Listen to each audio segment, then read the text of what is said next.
You ask Tiger to solve. This deals with linear equations with one unknown. The final result is w equals -2. Let's solve it step by step.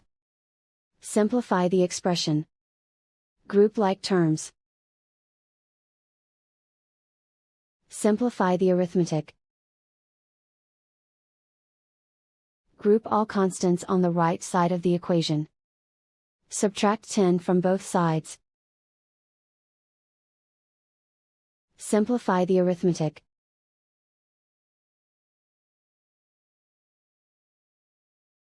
Isolate the w.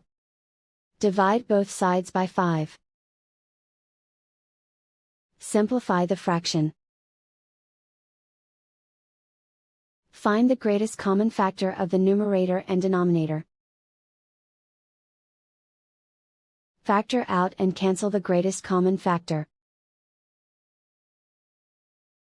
And so the final result is w equals -2.